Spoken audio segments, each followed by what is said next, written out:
You're listening to Overdoing It, the Rhode Island Library Podcast.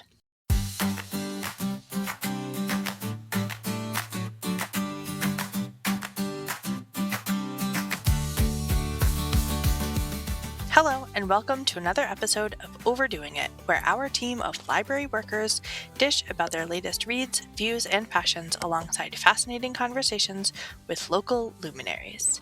Today, we have a special episode for you in which all of us here at Overdoing It are your hosts this week.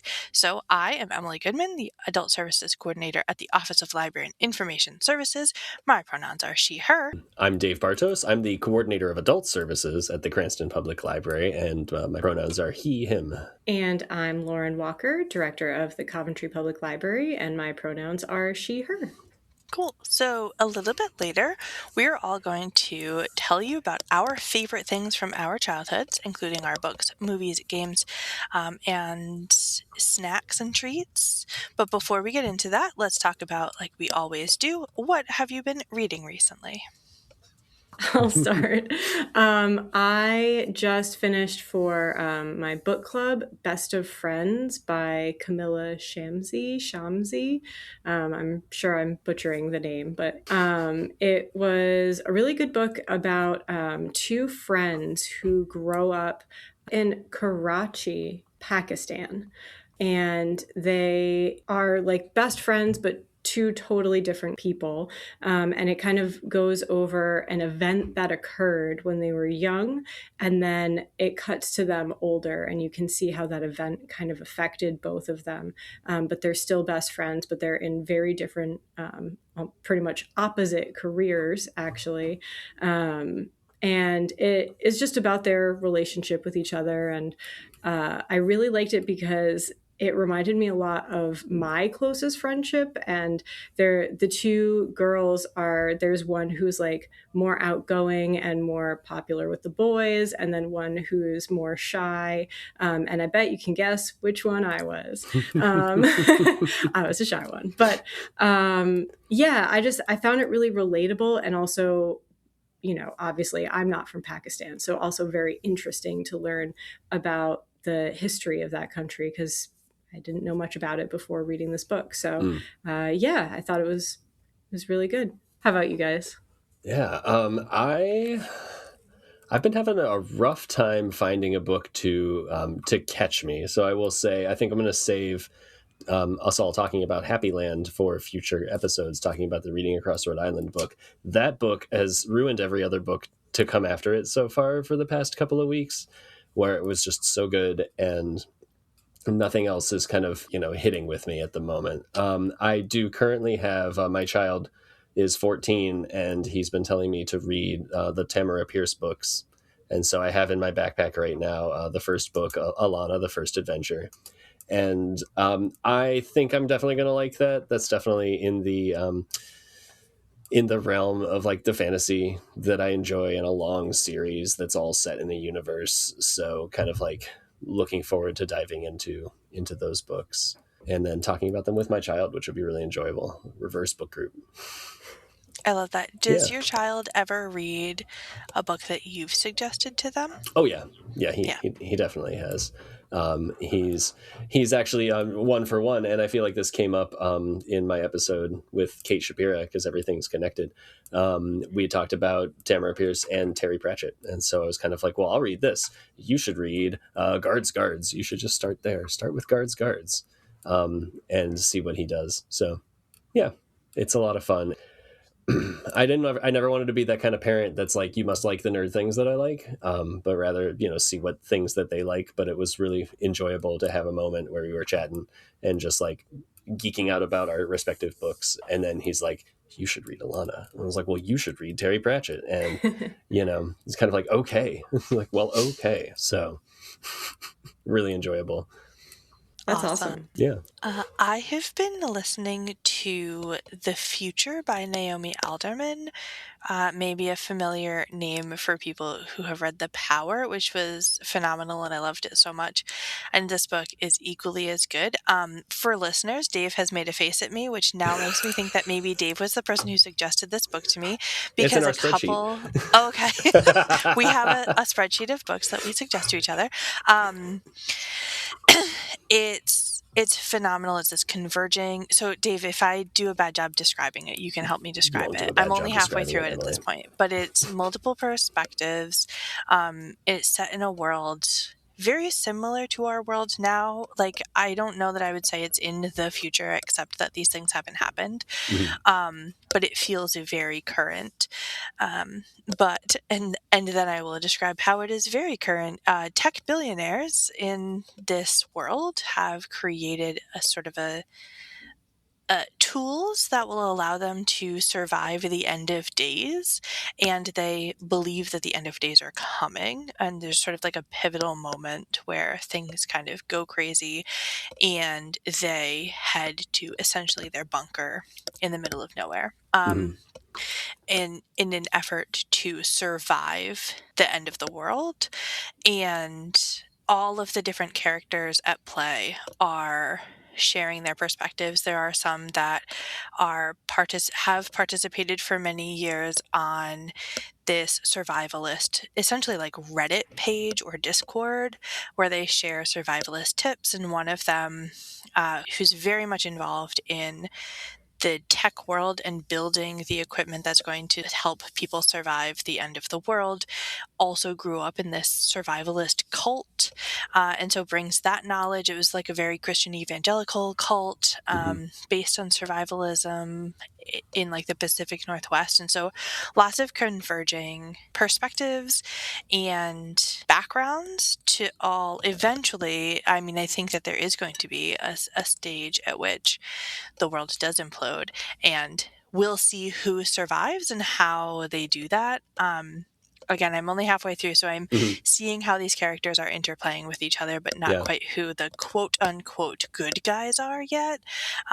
There's an idea. I think I could name a couple who will probably end up being the quote unquote good guys, but you know, I've got a lot of the book to go to see how it twists and turns, and I've been really, really enjoying it, and I highly recommend it to anybody who is interested in sort of sci-fi, apocalypse, or who has read The Power by Naomi Alderman or anything else by her and liked it. This is definitely like slam dunk. You're going to love it. I loved The Power, so that sounds really good. Yeah.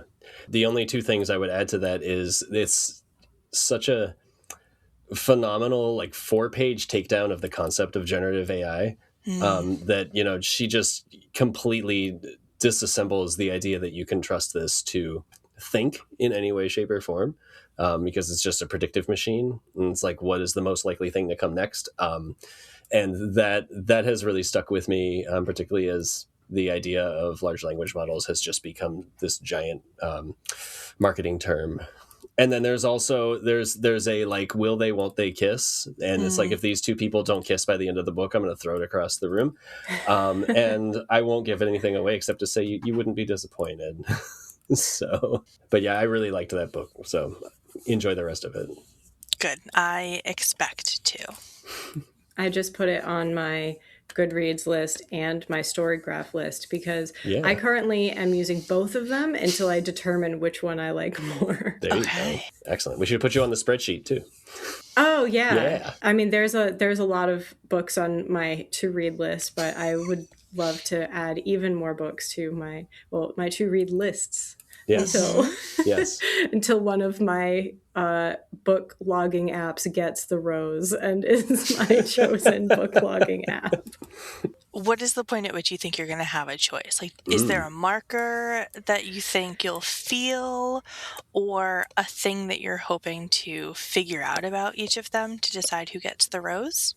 I think it's vibes. I really like that Storygraph lets me do partial stars. but I feel like I'm so used to using Goodreads that I can't decide if that's enough to make me switch over.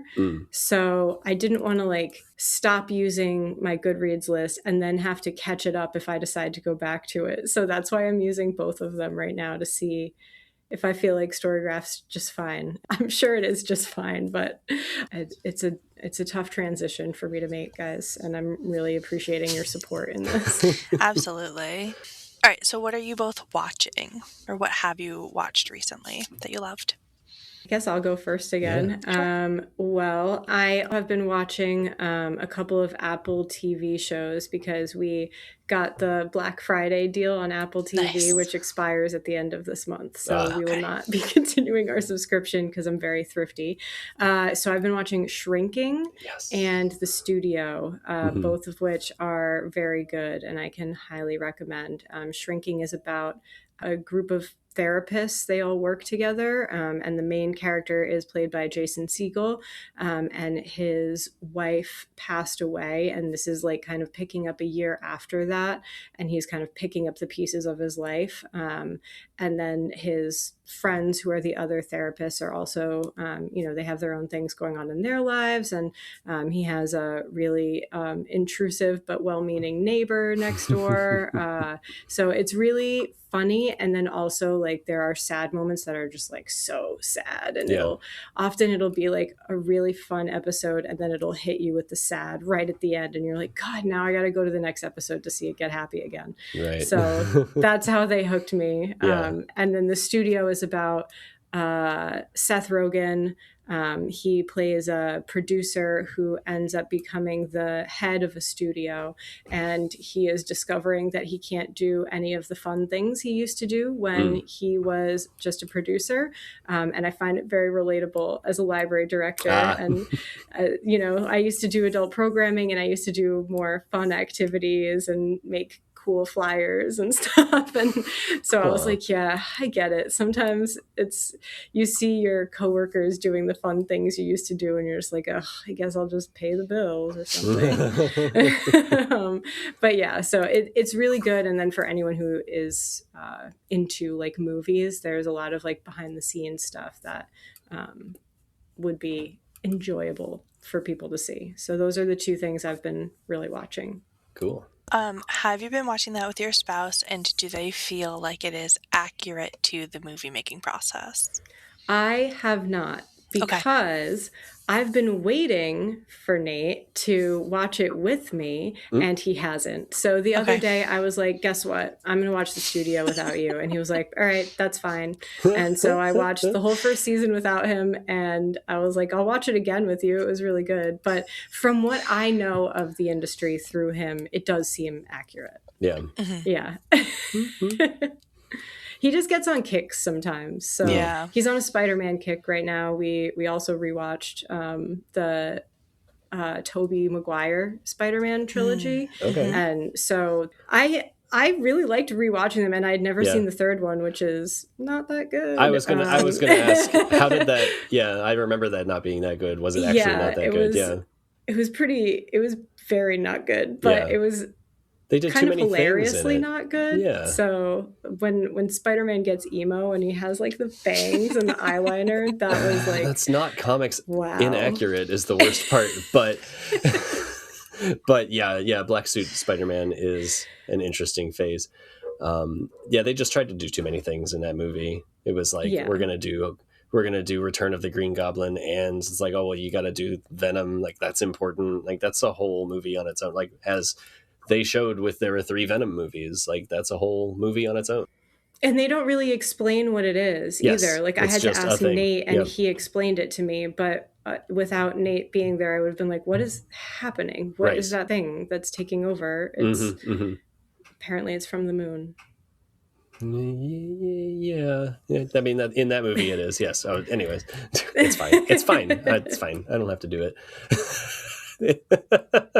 It was in that movie from the moon. Yeah, that was a weird one, but the other 2 were great. The one with Doc Ock is phenomenal. Yeah, so good.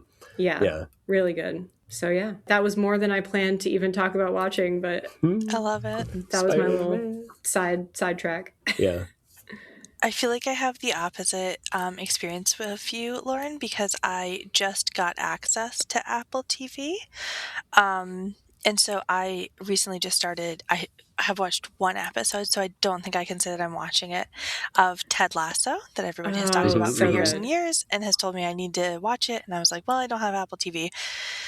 I'm not adding a new streaming service, but related to what I've been watching, I watched the documentary Come See Me in the Good Light about the late poet Andrea Gibson, and that is on Apple TV. And it was so good. I didn't know much about Andrea Gibson until their passing, and then everybody I knew was very sad about it. And of course, I'm saddened by that, right? And got to experience some of their poetry through all of that sort of public grieving. And then I spent some time listening to various podcasts with the likes of Brandi Carlile and Tig Notaro, who are both very close with Andrea. And then Brandi Carlile and Sarah Bareilles wrote the song based on one of Andrea's poems. And so I felt like really akin to this person in this life that I didn't really have much experience with. And then it was nominated for Oscar for Best Documentary. And so I decided to watch it. And I'm so glad that I did. I feel like I learned a lot about their life, but then also just the process of like navigating the end of your life in a way that is both heartbreaking and yet and I had heard this about this movie, but that Andrea and their partner Meg are also just really funny, and so the movie didn't feel very sad until the end. The person I was watching it with asked me what I thought about the movie, and then as I tried to explain like how much it meant to me to watch this movie, I just started like bawling. And so highly recommend. Yeah. Maybe you'll cry during the movie and maybe you won't, but it will make you feel a lot of things. Yeah. Yeah, I watched it too. And same. It was so moving, and just the thoughts of how short life can be, and watching someone go through the ups and downs of cancer and chemo process was just really emotional. And so, yeah, I definitely also cried. And there's like a positive message to it about like enjoying life. But it was really moving. And yeah, I hope it wins the Oscar. I mean, I haven't seen any of the other documentaries, to be fair, but I doubt any of them will make me cry as much as that did. Yeah. And mean as much, I think. Yeah. Yeah. I haven't watched it yet, but I do cry at everything all the time. So, and I, like everyone else, unfortunately meeting Andrea Gibson upon their passing, their poetry is absolutely beautiful and, heartbreaking. So yeah, I'm looking forward to it when I straight up steal Apple TV from someone.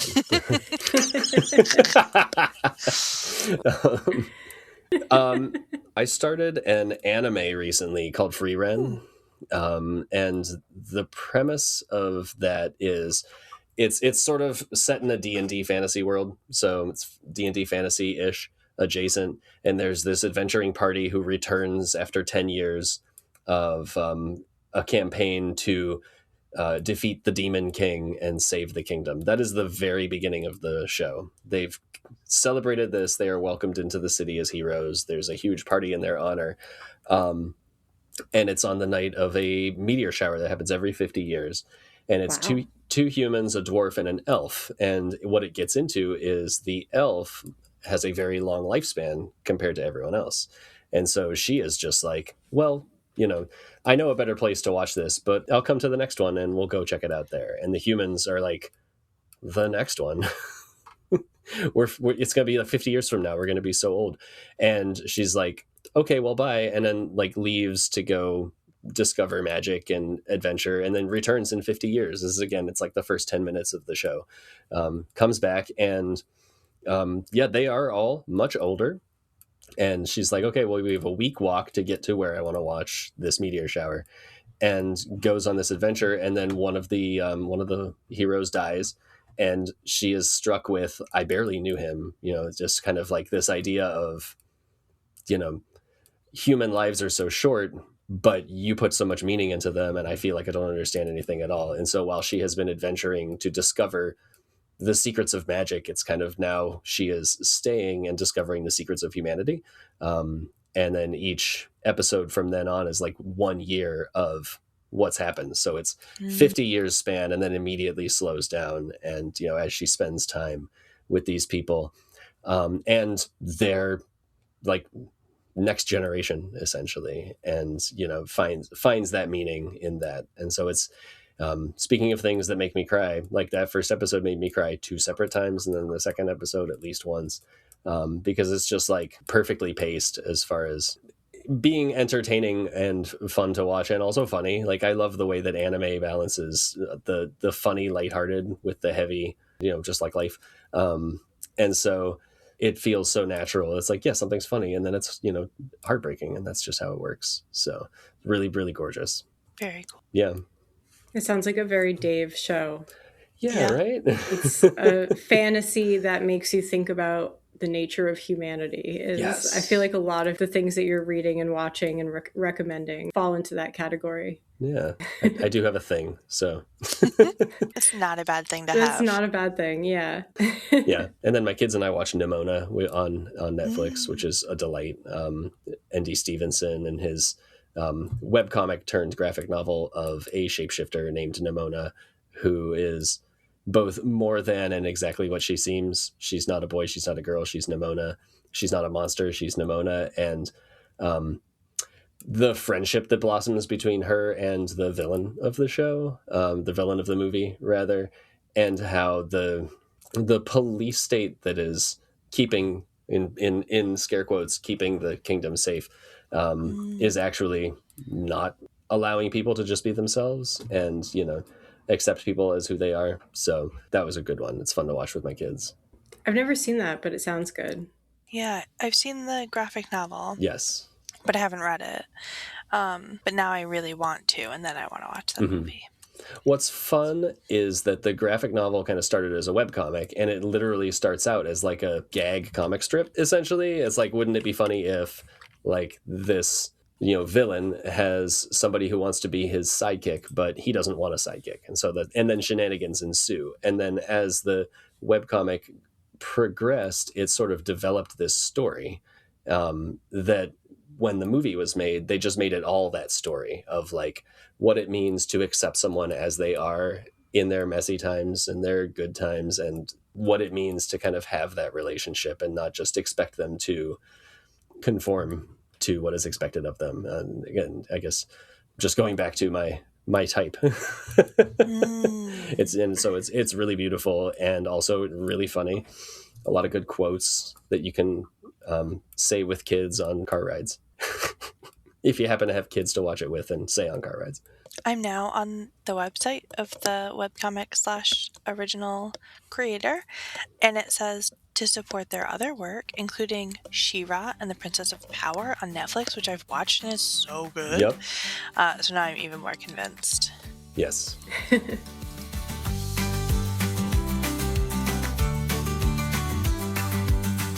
Let's get into our main section of the episode. If our listeners will remember, we're going to talk about some of our favorite things from our childhood, starting off with a favorite book to read or to have read to you. I don't know which way you both went with this. So do you have a favorite book, and do you want me to start first? Yeah, you go first this time. Yeah. Okay. I'll go first.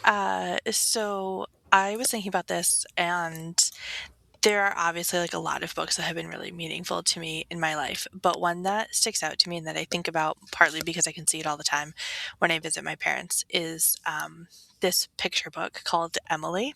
Obviously, I love everything about Emily's.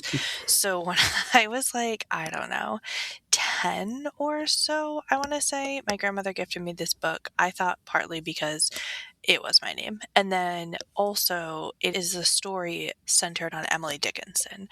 And so in this picture book, this young girl lives across the street from Emily, and is like fascinated by her and like being a recluse and wanting to know more about her. And then one day her mother gets an invite to go play piano at Emily's house. And so the little girl and her mother go over to Emily's house. And while her mother is playing piano, this little girl is like kind of wandering around and like seeing what she can find out about Emily. And has brought her like a little gift and finds her upstairs on the landing listening to the piano and gives her the gift. And Emily gives her a poem. And so they sort of like exchange this gift and they have this like little relationship between them. And in the book, Inscribed, my grandmother wrote that like her intention in giving me this book and introducing me to Emily Dickinson was to bring me to her house, which is in Western Massachusetts. It's near where my grandparents lived. And so that never ended up happening. I did end up going to see the house as an adult myself. My grandmother has passed away. And so it just like still feels really meaningful. One, because obviously I love every Emily. I used to tell people when I was a kid that I was Emily Henry. That was like my real name, from Clifford the Big Red Dog. And so yeah, I don't know. I've always sort of felt this kinship, and I loved being able to wander around her house a couple years ago, and to still have this book to like remember this incredible human being. So that's my favorite. That's a good favorite. Yeah. Thank you. Mine is probably going to be less serious than that, but Great. I immediately thought of this series called Meg McIntosh. They were these mystery books. Okay, you've heard of them. So I guess they're written by Lucinda Landon, who I think was local to Massachusetts. I'm not positive, but I know that she did a book signing and I had a book that was signed by her. So I think my mom must have somehow stumbled upon that, which makes me think that she was probably a local author. But it was this series of mystery books for kids, and the protagonist was this girl detective, Meg McIntosh. And the books are like, you can solve it along with the story. So it doesn't like hide clues from you, so that when you're a kid and you're reading it, you can solve the mystery as you go. And I used to love those books, and I loved them so much that, so when I was in, I want to say like maybe first or second grade, my mom was a dental hygienist, and one of her clients worked at the White House, and he got us a private tour of the West Wing of the White House when we went to Washington, D.C. And so my mom and I just had our own tour with a guide. We went into the Oval Office and everything. Wow. I remember Al Gore had a collection of antique beer bottles in his office, but I was reading a Meg McIntosh book almost the entire time. And my mom had to keep telling me to put the book down. This is important. This is American culture. You need to learn this. So that's how much I love the Meg McIntosh books, that I was on a once in a lifetime private tour of the West Wing of the White House, and I was reading a Meg McIntosh book throughout it. Nice. That's beautiful. Yes. I looked it up. It looks like she grew up and lived most of the time in New York, but she did go to the Rhode Island School of Design. So for a short while she was here, and probably has ties. I think we can claim her. She has ties to Rhode Island. That's beautiful. Yeah. Definitely. That sounds like, I mean, one of the things I could have said, but I wasn't planning to say, but I read a lot of Encyclopedia Brown. And so that feels very similar to those Encyclopedia Brown books. It's like, how do you think it happened? And then you have to kind of flip to the back and be like, I don't know, just tell me. But the book that came to mind for me, though, was called But No Elephants by Jerry Smath. It looks like a Book of the Month Club subscription book. The premise being that Grandma Tildy lives all alone. She has to work all the time and has no time for play. That was the first line of the book. And then a pet salesman is going door to door, and he's like, well, would you like to buy a beaver? Would you like to buy a woodpecker? Would you like to buy a canary? And he's asking her if she wants to buy these animals. And she says, of course I would, but no elephants, is what she says. And she gets very emphatic as the story progresses. She does not want an elephant. But finally, it's about wintertime, and the pet man needs to leave for the winter, and he doesn't know what to do with this elephant, so he's just going to give it to her. It doesn't make sense. It doesn't have logic to it. And she's upset about it, but the elephant starts to cry, and so she lets the elephant into her house. But then the elephant eats all of the canned food, and there's one page where Grandma Tildy is like, we have no food, we have no heat. If we stay here, we'll starve. If we leave, we will freeze. And so the elephant feels bad, and he just stands up and takes the whole house and walks south. Oh my God. And that's the end of the book. They walk south to where the sun is out, and it's summertime. And that's where Grandma Tildy and the animals live to this day. Wow. They're still there. They are with still no basement. there. And I remember that one being one that's like, in regular reading rotation. It wasn't quite Huey, Louie, and the Gluey Kabooey, Calvin and Hobbes, but it was pretty close. That was one of my favorites. And it was a lot of fun to read to my kids when they were younger. So when they were requesting it, I was like, yeah, I'll read it again. This is my book. I love that. I love how silly it is. Like it doesn't seem like there's a moral to this story other than it's warmer in the South. There's no moral. Grandma Tildy's kind of surly. It but has also willing to adopt any number of animals. Mm-hmm. And there's a page where everybody's asleep and there's a knock at the door, or in the middle of the night there's a bang where the elephant causes a ruckus, and everyone's in their little beds, and there's a turtle, and the turtle's got his shell hanging up on a hook next to someone else's robe, and it's so goofy, and the logic makes no sense, but it doesn't matter because kids love it. I have just requested it. I love a picture book, so I've requested it from the library to read it myself now. I love it. That's awesome. Enjoy. So next is movies. What's a favorite movie from your pastime? So this is where I show my age. I saw the original Land Before Time in the theater. Wow. And that movie, then I was like, I must own this. And I watched the VHS out in its puffy little clamshell. It was also, that was a formative experience. I remember it vividly because during the movie, at one point, the film reel separated, like it burned apart, and so you had a whole theater full of kids screaming because the movie just stopped. It stopped movieing, and they had to get a backup and kind of start it back up again. And that was a really interesting time. Yeah, I loved that movie. Yes. I still have the VHS. Mine is just in the cardboard box. Mm-hmm. It's not the fancy plastic clamshell, but all of those Land Before Time movies were so good. Mm-hmm. And there was one, We're Back, and it was about dinosaurs that were like turned by this very kind-hearted old scientist man. They were turned from like vicious actual dinosaurs into like cartoon friendly dinosaurs. Mm-hmm. And then there's like these two kids that meet them, and I watched it again as an adult like many years ago, and I remember thinking, I can't believe this didn't terrify me as a kid. Like there's like a whole evil carnival scene in it. That's where they like kidnap the dinosaurs and try to keep them in their circus to make money. And it's so dark. And as an adult, I was like, oh my God, this is awful. But as a kid, I guess it didn't really bother me. So that's interesting. You're always surprised by what a kid can actually handle. But yeah, that to me is like kind of linked with Land Before Time in my head. That was like the dinosaur phase of my life. Yeah. I love that. Showing my age, way more modern movies for me that I was like, oh, these were my favorites. I want to say two. One in the vein of Dave's, like an animated sort of, to me, a quote-unquote classic, is The Emperor's New Groove. It slaps so hard. It's so good. It's good. So funny. I rewatched it recently, and by rewatched it recently is like I watched it again recently because I watched it also like 2 years ago. It's not like I watched it for the first time recently, but and I feel like it still holds up really, really well.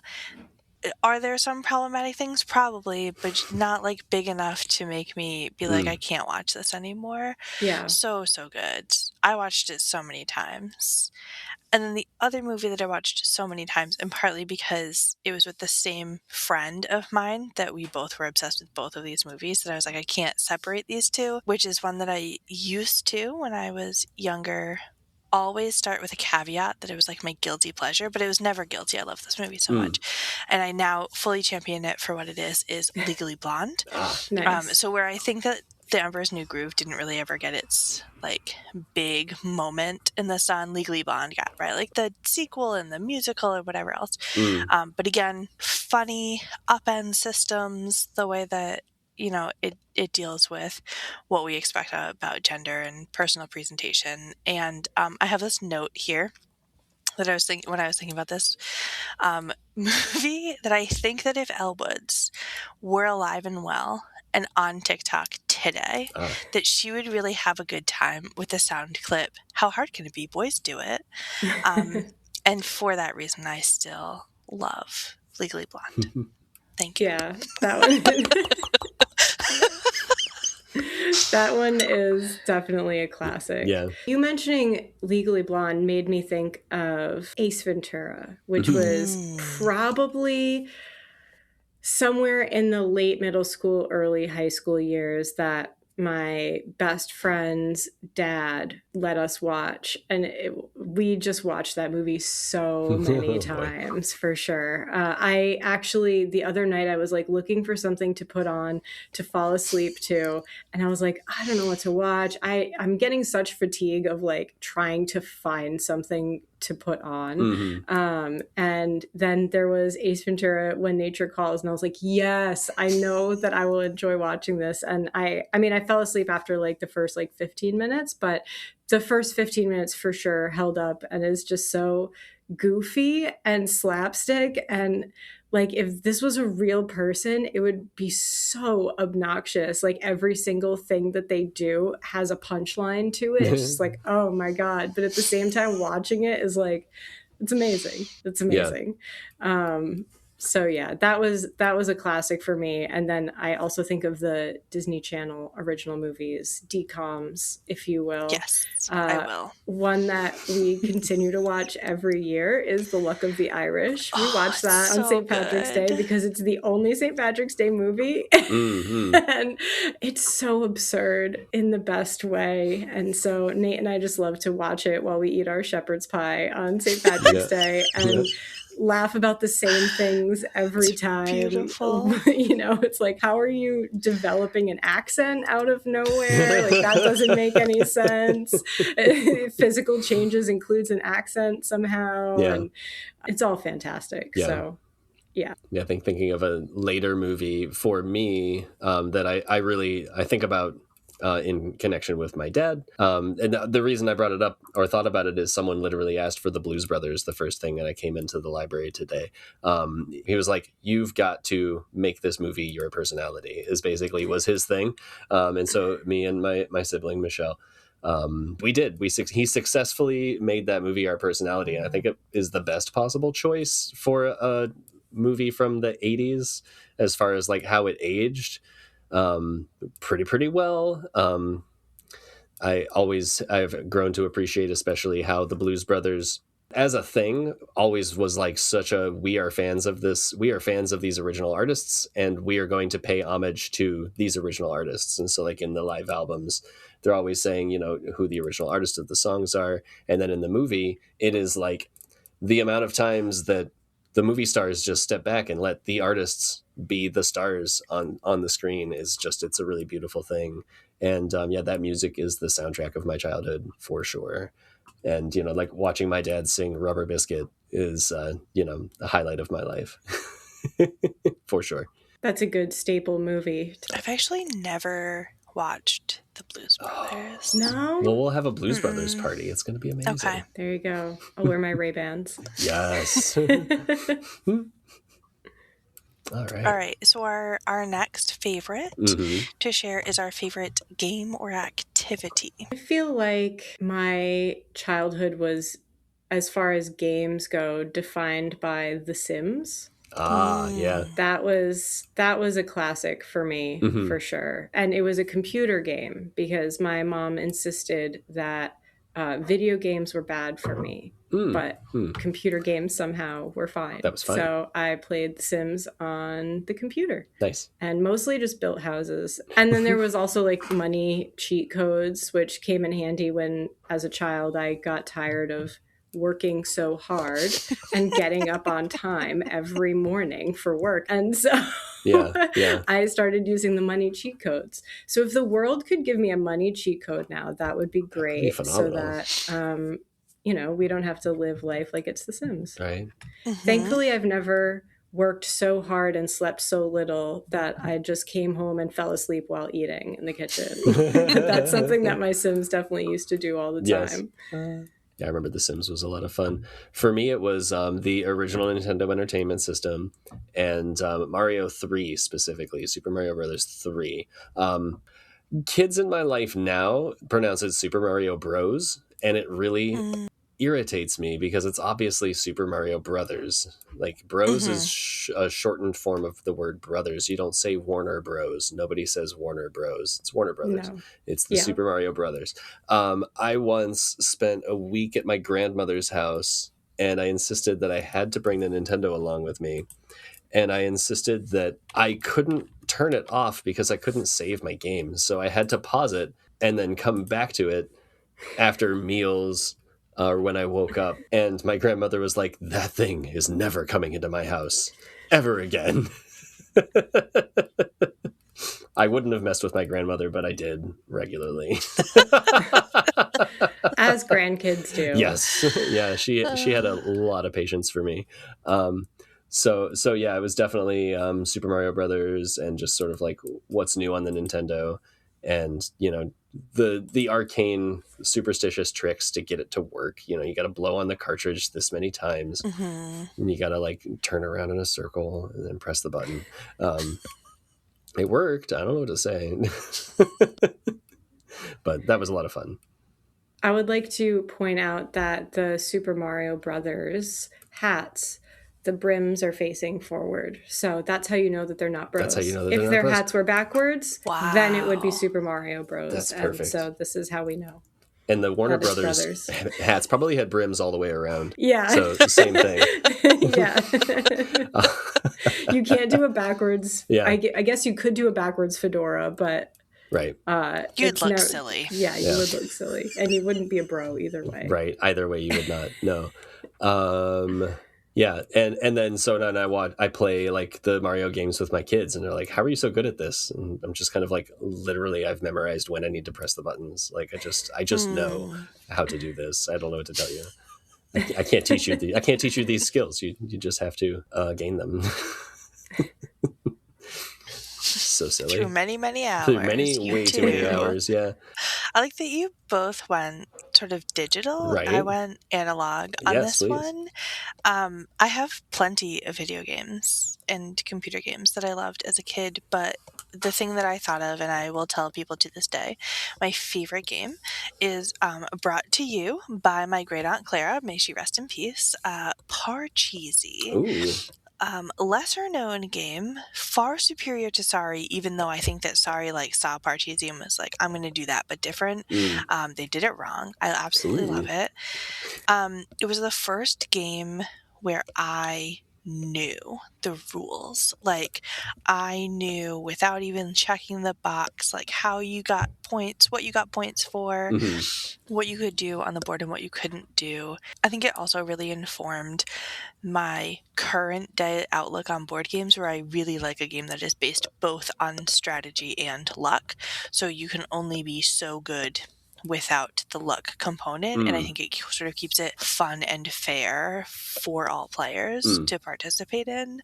And I like to tell this story of the time that my brother and sister-in-law and I convinced my mom to play a game like after dinner one night. And my mom is a great sport. She will kind of do whatever her kids want her to do.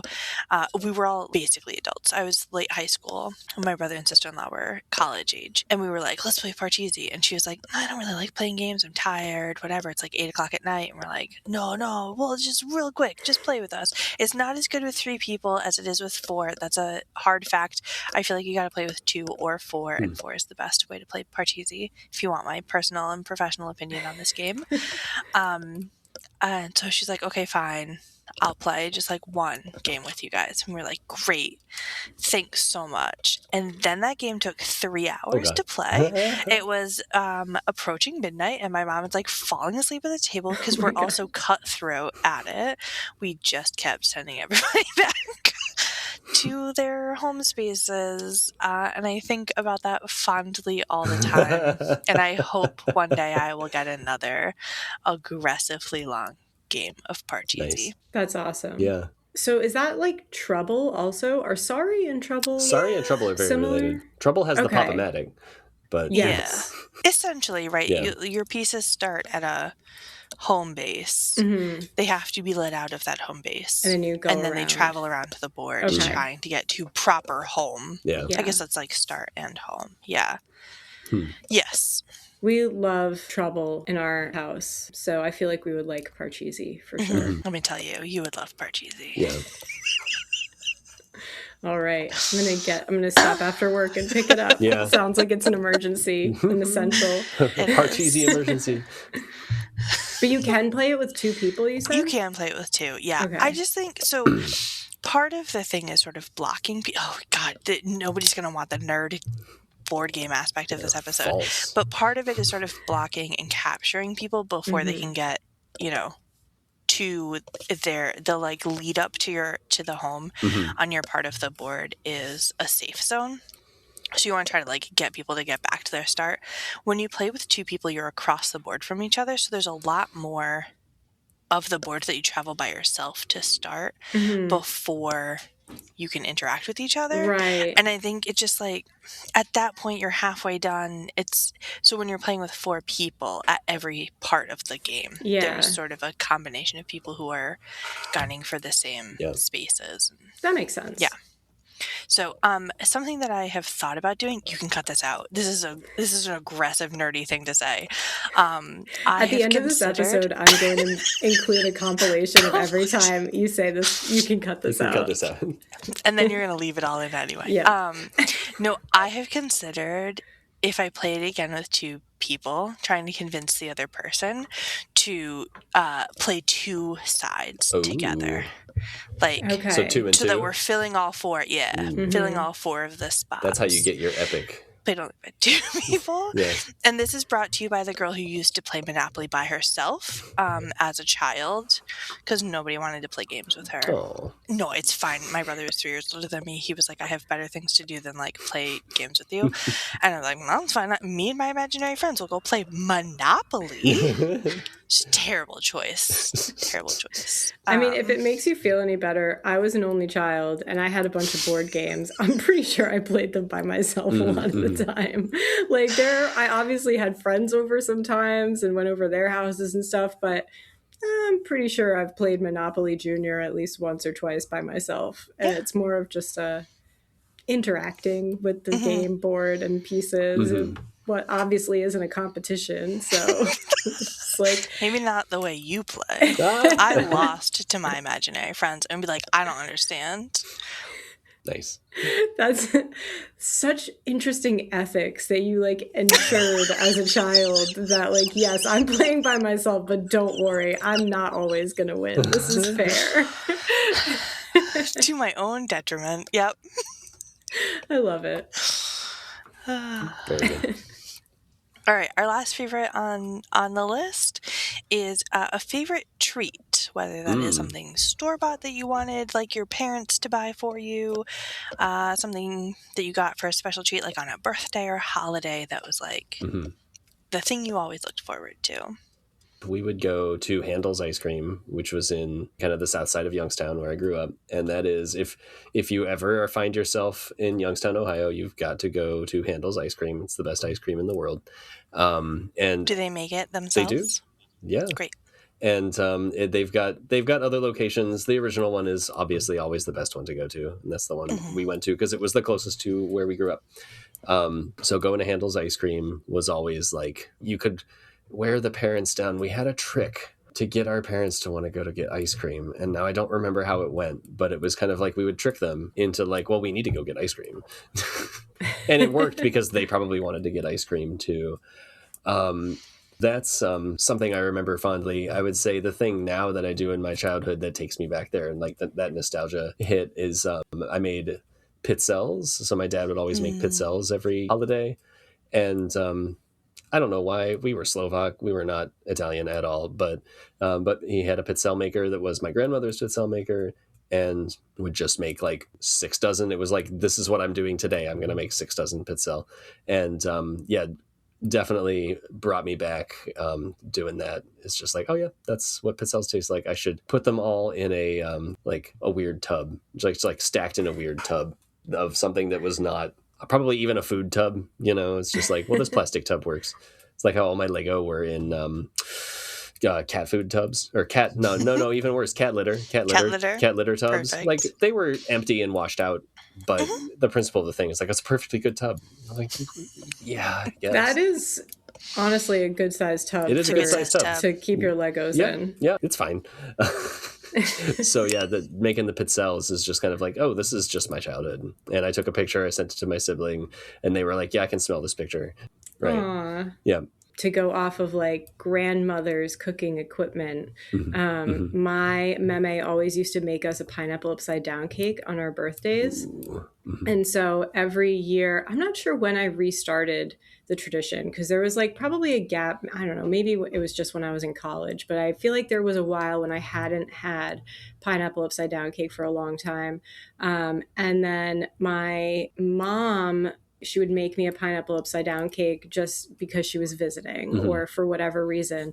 And now we make it again every year on my birthday, and we make it in my meme's original aluminum pans, and they have been used for this specific purpose so many times that you can see like the circles of where the pineapples should go on the pan. So you already know. I mean, you put down the brown sugar first so they go away, but you already have an idea of like, this is where you place the pineapples because this is where they've been placed since the 50s or whenever she bought the pan. Wow. So because it's the acidity of the pineapple like kind of cuts how sweet the brown sugar is. I feel like I could legitimately continuously eat pineapple upside down cake infinitely. Yeah. Like I never get full of it until the cake is gone. Nice. And the recipe makes 2 cakes. So I always say like one is for my birthday party and one is just for me. And nice. So sometimes it ends up being both cakes are just for me and it's fine. I mean, me and Nate, I share.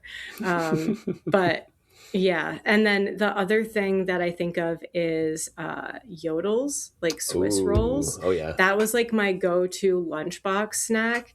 And I'll still like every once in a while I'll be like, I think I'm going to stop and pick up some yodels. And it's just takes you right back. Such a nostalgic treat for me. Do you feel like it hits the same way?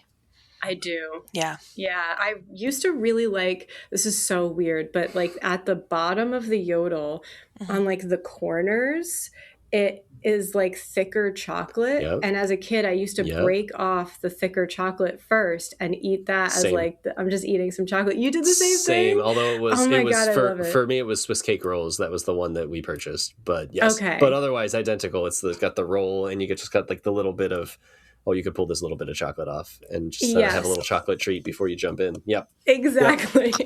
Yes. Oh, man. Yeah. I'm so glad that that's not just my own weird thing. No way. Oh, that's awesome. Great. Yeah, I was also good at knowing where treats were hidden and then stealing them. Nice. So,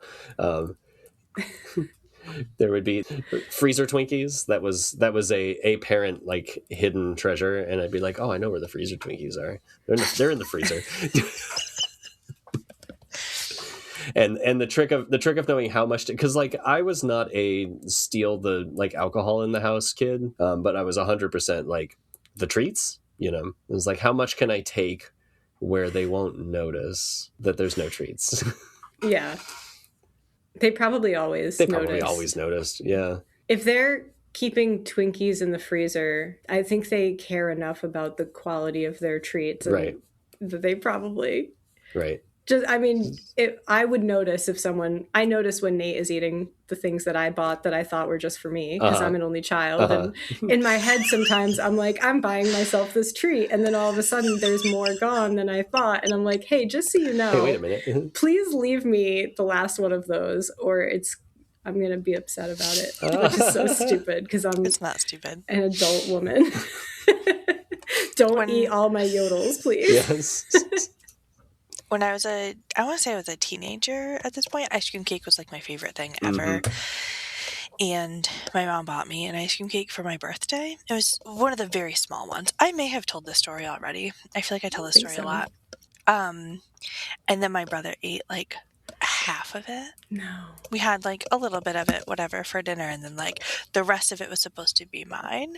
And then my brother ate a ton of it, and I threw such a fit. Like I was so upset that my mom went out and bought me a new one and was like, this is just for Emily. So I got a whole one by myself because like you said, you're like, this is mine. And I had like plans for how I'm gonna like have a little bit every day for a week or whatever it is, like just to savor it. And then all of a sudden you're like, I have one piece left.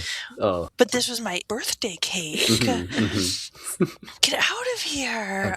And that's, no, I totally get it. It's probably more contentious as like a sibling to sibling thing, but I can also understand as an adult, you bought that for yourself. You're like, I have planned. I made the money to purchase the thing. Swiss rolls. Yeah. I worked really hard. Yeah. Like all week I was thinking about how this money I'm earning is going to go towards Swiss rolls.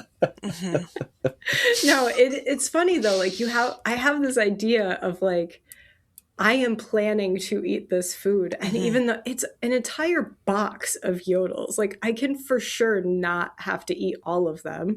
But knowing that my husband has had some gives me the sense of scarcity that I'm like, what if one day I go in the cabinet and they're all gone and I was planning to eat one? Like I need to have the inventory in my mind so I'm prepared. You have to buy a his and hers boxes. Yeah. Decoy box. I feel like both of your stories are very much a nice lead up to mine because so I grew up the youngest with two older brothers, and that meant that eating snacks in my household was an interesting experience in which also my mother, being very frugal, like didn't buy the like yodels or whatever at the grocery store because there wasn't enough, right? 8 would be gone in like 1 second in my house. Between like there's 5 of us in this household.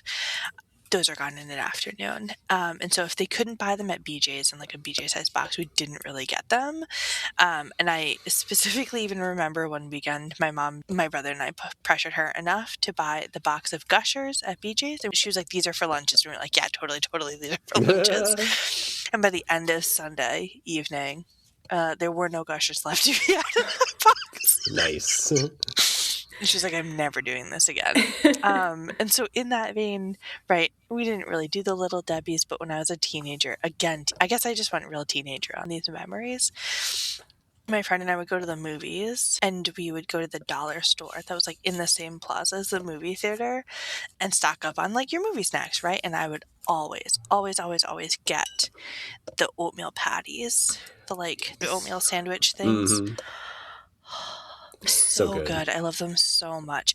I think now I don't like in a yodel or a Swiss cake or even in the oatmeal creams, the like cream in the middle is too sugary and not like creamy enough for me. It doesn't taste like frosting. So it doesn't hit as hard, but I shout out to whoever decided that those were a thing because they should exist forever.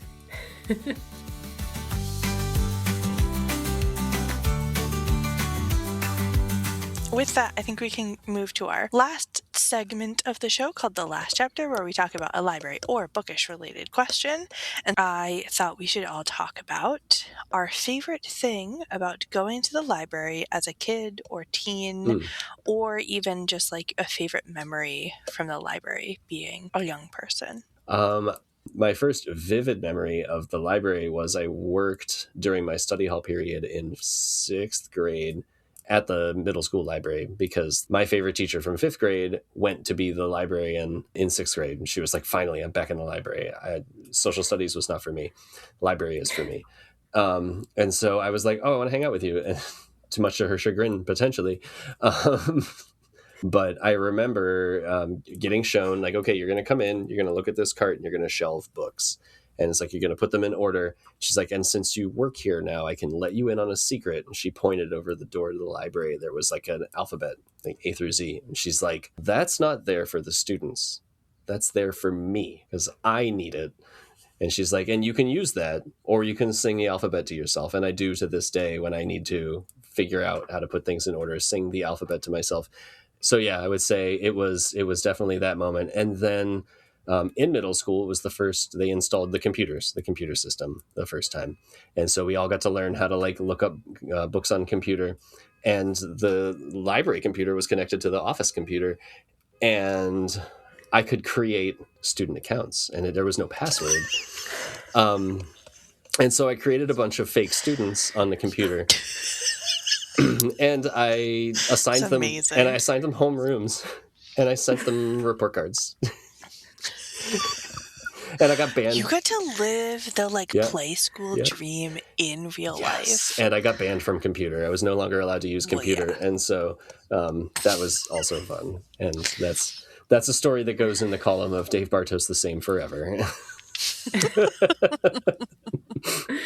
That's amazing. Yeah, it was a lot of fun. So how about you, Lauren? Oh man, tough to beat that. Oh, no. I mean, I was a library kid. So I grew up going to Swansea Public Library, which was right down the street from my house. And what I remember loving about the library was, so the kids section was downstairs in the basement. It was an old building. They actually just got a huge addition added onto it. So I've been meaning to stop by and have a look at it and see. I'm also like 10% sure that I still have fines there. So I have been meaning to go back there anyways. But downstairs was the children's area in the basement. And when you got to the bottom of the stairs, the children's area, it wasn't very big, but then if you kept going further back, it was like the tween YA area where like the boxcar children books were and like the Nancy Drew mysteries. And it was kind of like darker back there and the shelves were taller and it felt like a cool kind of creepy old library down there. And I just loved the vibe. I felt like I was in a Nancy Drew mystery basically. So that was my favorite thing about going to the Swansea Public Library was I guess probably one of their least favorite things was like their sketchy basement, but I thought it was the best. So if anyone's listening from Swansea Public Library, don't feel too bad about what the basement looked like before. I'm not sure what it looks like now, but I thought it was great. Yeah. How about you, Emily? I don't remember being a library kid other than the fact that like in middle school I went to the library all the time and ended up like volunteering or whatever, and that sort of kicked off my career in libraries. But as a child, I mean, I would have to ask my mom, but I don't think that I really went as like for like story time or whatever. And so my memories of being a kid in the library, I think one of my favorites was, so I lived down the street from the library, like walking distance. And so particularly in the summer, we would walk up to the library together because we were allowed to do that. And we would sit on the computers and we both had Yahoo email accounts. And like, it must have been, we either did this over email or Yahoo had a similar thing to like a Google Docs where we would write each other essentially like if you were a Bob's Burgers watcher, Tina's friend fiction, we would like write each other friend fiction about each other and like mysterious people and just like absolutely wild stuff, to the point where we got yelled at for laughing too much in the library because we were too loud.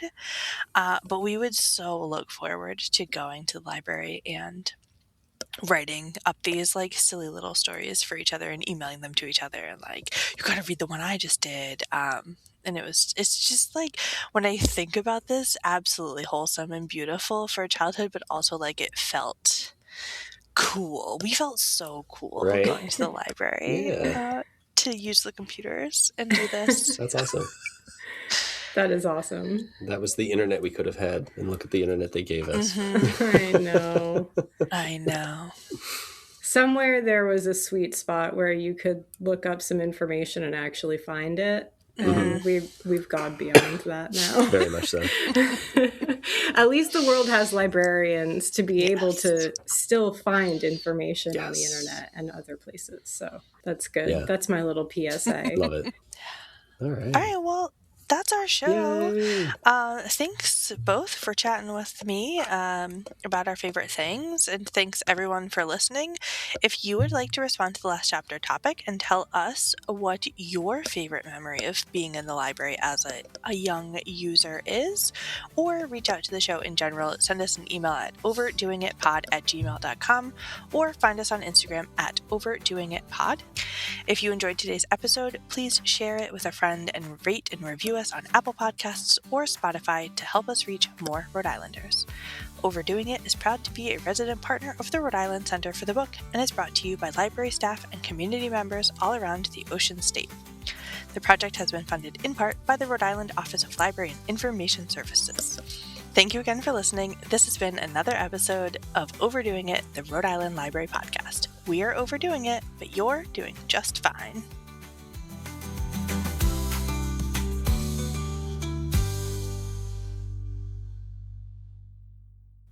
They're singing the alphabet song differently now. I don't know if you knew that. It makes a lot of sense, but also I hate it. Oh my God. Yeah, they got rid of the elemento. No, that was going to be my first question. Yeah, they did get rid of the elemento. I am happy to go on record with singing the new way, because it goes A B C D E F G H I J K L M N O P Q R S T U V W X Y Z. Now I know my ABCs. Next time, won't you sing with me? And it's got that little internal rhyme, the RST XYZ. That's really good. And so like it is actually really good. And I want to hate it, but I can't. But I still sing it the old way because that's how I grew up, and that's fine.